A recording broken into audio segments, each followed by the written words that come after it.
Welcome back, everybody. I am DJ Riley, one of the hosts from Boys on the Bench. You may have noticed me there, but I am now running my own personal page here, and I am back with my top 3 MLB picks that I have for you on these Monday matchups. Now, if you're following along with sports, NBA has been absolutely crazy. I'm hoping that the slip that I'm creating is Anthony Edwards style with this comeback win, Game 7.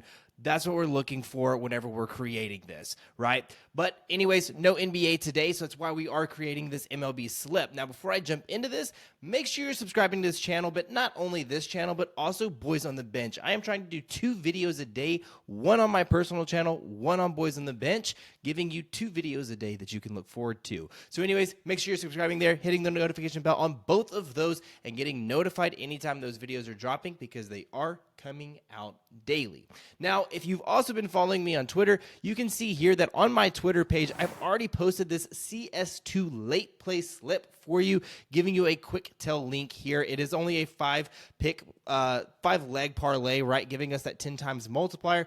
All of this is positive EV brought to us by Daily Grind Fantasy. If we click to enlarge this here, we can see we have multiple books, and this is really what we're looking for here, right? Large differences between the books. We can see here at Underdog, and this other book is offering this at 15 and 15.5, whereas PrizePicks is offering this at 13.5, giving us a 55.87% odds to hit. Right? And that's exactly what we're looking for. Anytime we can get at least 5 of these at odds of 54.3, we're really well. So if we combine all of these, we're looking really good on all of these. This SAPEC was the lowest one because you can't do the more than 2 in there as it is. So anyways, though, go ahead, quick tell that link. Go check out my X profile. Give me a follow there because I will be posting a lot of these daily. So make sure you hit that. You can also use Bench to get 25% off of your first month of Daily Grind Fantasy. Guys, I'm telling you, it's one of the easiest investments, but there is a way to use their tool. It's that you just not just log on and pick the easiest ones. There is a way to do it. Look at the multiple data points. They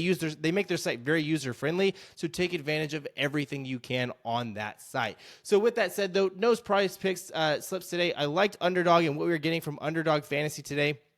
Looking here at Jorge Polanco going over 0.5 bases, Logan Gilbert going under 5.5 hits allowed versus that tough Yankees team, but then also Jaron Duran going under 1.5 total bases. Now, what we're going to do is we're going to look at Daily Grind Fantasy, what we are getting, looking at this Jorge Polanco play here.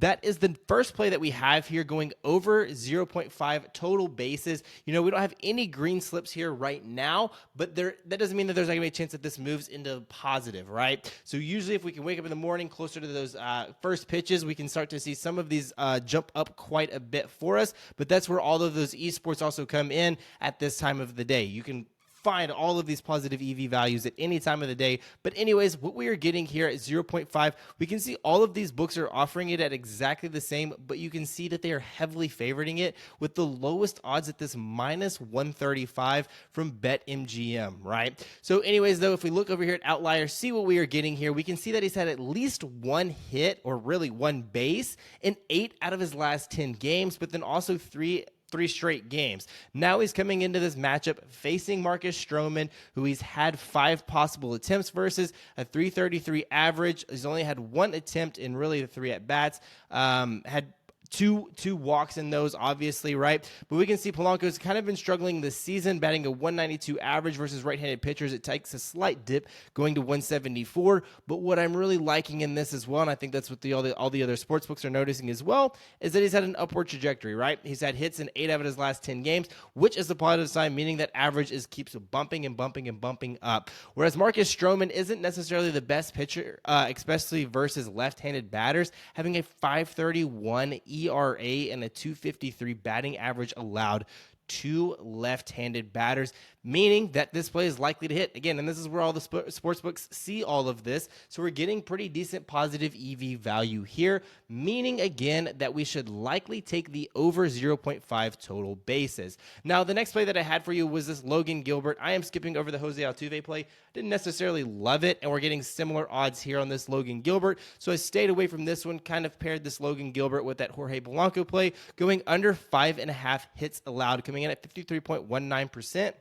And again, we can see here that the lowest odds that we are getting is this minus 130 from DraftKings. But all of these books are offering this at 5.5, and minus 130 is still very good for us. But again, getting 53.2% odds to hit, decent positive EV for us. And if we look over here at what we are getting from Outlier, Logan Gilbert has done very good in a lot of his starts this season. He's really only allowed one game over this 5.5 hits allowed line, and it was versus this Minnesota team, but he's done very well versus teams such as Kansas City, Houston, Arizona, Texas, Cincinnati, Toronto this season. Very good hitting teams, and I know that coming into this matchup, right, looking at this New York team, not a very favorable matchup. They're ranking third in their batting average, but then also sixth in their K percentage. Batting average for balls in play, they're kind of middle of the pack. But again, very good hitting team, but also Logan Gilbert is a very good hitting or good pitcher as well, which is very good for him. So it's good versus good in this matchup, which is a very good thing for us to see here. So I really like this matchup. Again, all the books are indicating the exact same thing. He's done very well in his last 9 starts, even this start. Yes, that was kind of rough. Gave up a lot of runs. That game ended 11-1, but all games prior to that, even had a bounce back game versus this Kansas City team, did very well. So anyways, though, I will take the under there. That is what these books are telling us, what Daily Grind Fantasy is telling us as well. Under 5.5 hits allowed. Looking for one more. So if we hit that lower there, we're looking at this Jarren Duran play going under is 1.5 total bases. See what we are getting at is the very next play here, coming in at 53.18, so 0.01 difference from the play above it. But again, the lowest odds that we are getting is minus 130 from 2 different books. So if we see what we are getting from Outlier here, we can see he's had hits in 5 straight games and going multiple total bases in 3 out of these last 5 games as well. But if we look here, has had a history versus this pitcher, Bradley, who is doing very well this season. Bradley in 2024, batting average allowed is a 205, but especially versus left-handed batters, doing slightly better, coming in at 200. But Duran has also been a very good hitter as well, coming in at 273 versus right-handed pitchers 277. So again, a very good hitter versus a very good pitcher, but the books are indicating that Duran has the downside to this matchup where Bradley has the upside. So that's why they are saying to take the under 1.5 on this play, because that is what Daily Grind Fantasy is giving us here. And this process has proven to be simple for us. So anyways, guys, these are my top 3 MLB picks for you. Quick tell this link in the description below. Jump on this as fast as you can. Also jump on this Daily Grind Fantasy train. Use Bench to get 25% off of your first month. And I'm telling you again, it will be your best investment that you make. Anyways, though, best of luck, and I will see y'all tomorrow.